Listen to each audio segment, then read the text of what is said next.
Hello YouTube, this is OJ Cubing and today I will show you my cubing collection and the first video of my new channel. In this video I'll be giving a brief overview of my journey through cubing and show off my current cubing collection. The aim of this channel is to cover all essentials of cubing, including unboxings, reviews, comparisons, as well as walkthroughs, tutorials and tips and tricks that you can benefit from. Anyway, let's get started. So the first Rubik's Cube I ever got, as with many cubers, is the Rubik's brand 3x3. Obviously, it's not a very great turning puzzle, it doesn't corner cut so well at all, but it was enough to get me started into cubing. I also want to quickly mention that I have this 2x2, which I never really count as being in my collection. It's got rides from Alton Towers in it, and it is literally the worst cube I've ever seen or bought. Can't even do two moves on it before it locks up, and it's obviously just a little cheap make of it, but this is the first 2x2 I ever had. I thought I might as well include it, seeing as it is technically a twisty puzzle. So when I was revising for my GCSEs, obviously it was a bit boring and I didn't really want to revise, and I saw my Rubik's Cube and I thought, oh, that would be fun to solve, and so I kept solving it and solved it loads of times until it was no longer a challenge. And so I thought, well, what will be the next challenge for me? And I'm sure many of you guys are thinking this as well. So obviously the next step from a 3x3 would be to go for a 4x4. So I did buy this 4x4, but I'm going to tell you a little bit about it first. So I started off by using an app called Magic Cube, which not only had a 3x3 on it, but also had a 4x4 on it. And so to see whether I could do the 4x4, I used a website and used the app, and I was able to solve it. So I wanted to get a 4x4.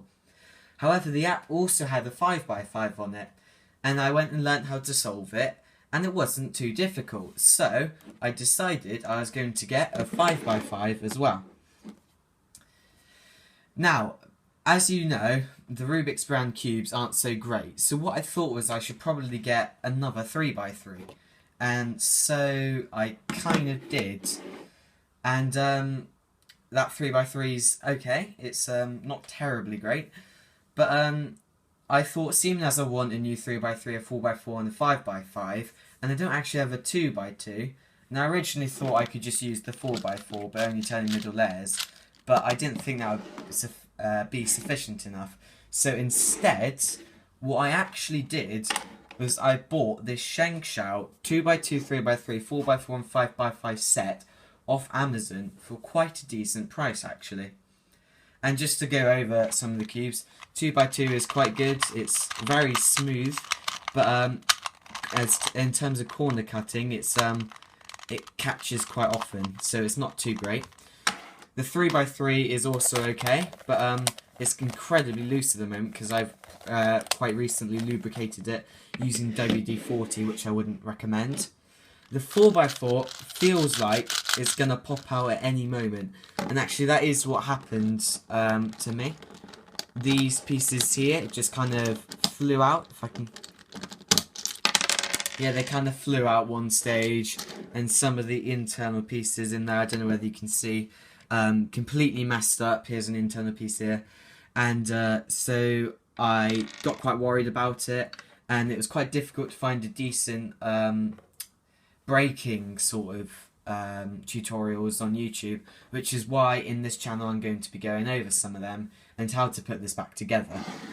And as well as that, the 5x5 is quite a lot better than the 4x4, seeming as it has a proper core and doesn't need internal pieces, but still it can catch quite a bit and not too great with corner cutting.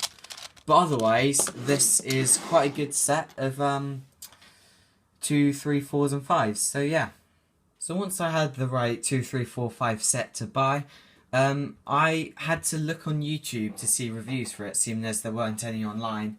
And I was doing this, I saw that there were loads of other puzzles, as I'm sure you guys know. And one puzzle that struck out to me most was the Megaminx. Now the reason for this is because lots of people tend to have it. It seems like the sort of essential for cubers who want something more than just the cube shape. And I looked on the solutions to it and tutorials, and it didn't seem too bad actually. So I thought I'd go for it, and I still think this is one of my most favourite puzzles. Now one of the annoying thing was that I bought this off Amazon as well. This is another Sheng Shao Megaminx, but it came in white, and I asked for it to be in black. Well, I didn't ask, but it looked like it was going to be black, and then it came white. So I was a little bit disappointed in that, but the colour scheme, it's alright. I think that could have been black, but as you see, this hemisphere is lighter colours, and this one is sort of darker colours, which means the yellow has to be dark. And the turning's also alright, as you can see, it locks up a little bit. But yeah, I think this is just a really fun cube to have. Well, not a cube, but dodecahedron, obviously. I would definitely suggest buying it if you're thinking of somewhere else to go after a Rubik's Cube. So after the Megaminx, I decided to buy the Gear Ball. Now the Gear Ball is a Methods puzzle, as you can probably see on the green face. And it's I'd say it's an alright sort of cube. It's exactly the same as the Gear Cube, just it's a ball. And as you can see, you turn one face and lots of crazy stuff happens. It's all got gears. And if you do 4 turns, these misalign and it's all crazy and stuff. The only trouble I had with this puzzle is that I don't find it so fun to solve, purely for the fact that it's actually really, really easy to solve. And the reason for this is because the gears mean that it's all symmetrical, and it's actually difficult to scramble it because it's so easy to solve. So the turning's quite good. People often say it's one of the best turning puzzles they've got out of the box. But yeah, that's why this isn't one of my favourite puzzles. So it was around about this time that my friend started to get into Rubik's Cubing, and so we often used to race. We used to be on Skype racing and everything like that. But he also bought a Rubik's brand, Rookie Error, and it was smoother than mine actually, because they seem to have improved them since when my Rubik's brand came out. This is quite a few years ago. And so I obviously wanted a better cube, and so I looked online, saw which one was the best, and I bought the Diane Zanchi Stickerless. Now this is a really, really great turning puzzle. As you can see, I can do really great finger tricks on it.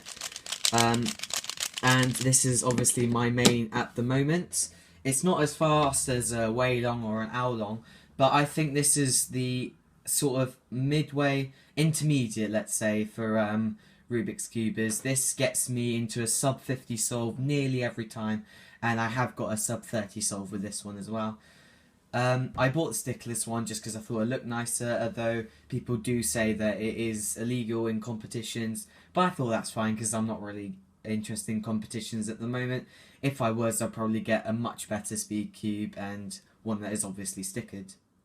So one day I was at school and I walked past our maths society, and something caught my eye, and that is because they were solving Rubik's Cubes and other twisty puzzles. And one of them that particularly stood out to me was this. Now this is the gold cube, or the mirrored cube. I know it comes in a silver version as well, or some people like to call it the block cube. And what it is a shape mod of the 3x3x3. But as you can see, the centres are misaligned, so they're not quite in the centre, ironically. And so yeah, this is a really fun puzzle. It sort of turns and like makes really weird shapes, and the idea is, instead of colours or stickers on normal 3x3, you have sizes of blocks that you have to use to sort of help you solve it. And it's a bit weird because where you want to kind of use a finger movement, you can't because it's weird block sizes and stuff. But yeah, it's a really fun puzzle solve, difficult to get your head around at the start. I would recommend this for anyone who wants to try shape mods and other different sizes of cubes. And but I wouldn't recommend this for someone who knows how to solve a 3x3 and wants to learn something new to solve. So Christmas this year was approaching, and one puzzle that stood out really particularly was this. This is the Calvin's Super 3x3x5. Now the reason I wanted this puzzle was because, well, it shapeshifts like crazy, it does that, and then you can do loads of stuff. But what's really cool about it being super is that these things here can rotate as well. And actually the super version is quite easy to solve.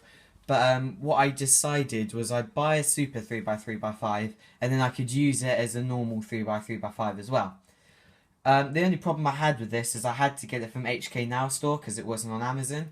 But thankfully, one of my friends was really enthusiastic in this, and he helped me out with it, and he bought me the cube, and it was really awesome. And it also came with this little stand sort of thing, which I like to use to put my Diane Zhang onto it. So yeah, that is the Calvin's Super 3x3x5. So because the Super 3x3x5 came before Christmas, it meant I still needed something to get on my Christmas list. So what I decided to get was something that I've been wanting for a very long time, and that is called the Scoob. And it's another WCA puzzle, which is World Cubing Association. And the idea of it is it's corner turning, so it turns about its corners. All the other cubes I had at the time, they turned by their faces. And so I thought I'd try something else out with the corners. The reason I've been putting off buying this puzzle was because I thought it was a little bit easy. But it is actually really fun to solve. I want to learn some harder algorithms to make it a challenge for myself. But overall, the Scoob is quite a good one. And I believe this is an iTector Scoob or something. It's basically just the cheapest one I could find on Amazon. So not the best quality. I wouldn't speed cube it or anything. But yeah, it's quite good quality for only like £5 or £4 or so. So yeah, that's what I got for Christmas. But what I also got for Christmas was this, which is called the Curvy Copter. And just like how I wanted the Scoob because it was corner turning, the Curvy Copter is in fact edge turning. So as you can see, it turns about its edges and it goes all like completely mental, and it jumbles, which is a thing where things are taken out of their orbits like this, and it can actually rotate that round, and that's why it's called the Curvy Copter, because it kind of looks like a copter. Well, it's actually based off the helicopter cube, except for it didn't have these, and these were a lot more straight lines, and I didn't think it looked so nice, and this isn't actually that much difficult compared to the helicopter cube, and it looks really pretty actually, even in any state you have it in. And that's why it's called the flower cube, because it kind of looks like petals. And this is the last cube that I've had in my collection.